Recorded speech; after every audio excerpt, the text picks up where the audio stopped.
মেগাস্টারের একমাত্র রাজকন্যাকে কোলে তুলে নিলেন শাকিব খান। বাবা মেয়ের এই আদরের খুনসুটি যেন চোখে পড়ার মতো। শাকিবের কানে সুখবরটি আসতেই যেন খুশিতে আবেগাপ্লুত হয়ে পড়েন এই সুপারস্টার। মুহূর্তে সব মান অভিমান ভুলে মেয়েকে কোলে তুলে নেন তিনি। শাকিব খান বরাবরই তার সন্তানদের অনেক ভালোবাসেন, এই বিষয়টি মানতেই হবে। দুই ছেলের পর একমাত্র কন্যা সন্তান, একজন বাবার কাছে এর থেকে ভালো আর কি হতে পারে। পার্সোনালি আমার ওপিনিয়ন, শাকিব খান সত্যিই একজন ভাগ্যবান মানুষ, কারণ তিনি যেদিকেই অগ্রসর হন সেদিকেই তার কপাল খুলে যায়। সে যাই হোক, গতকাল ফেসবুক পোস্টের মাধ্যমে বিষয়টি নিশ্চিত করেছেন বুবলি। শাকিব খানের সাথে মিল রেখেই মেয়ের নাম রাখা হয়েছে শার্লিন খান।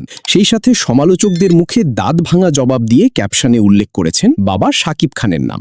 বিষয়টি দেখার পর শাকিব ভক্তরা অনেক বেশি এক্সাইটেড, কারণ শাকিব বুবলি জুটি কম বেশি সবাই পছন্দ করে। প্রিয় ভিউয়ার্স, শাকিব খানের নবাগত রাজকন্যাকে নিয়ে আপনার মন্তব্য কি জানাতে পারেন কমেন্ট বক্সে। ধন্যবাদ।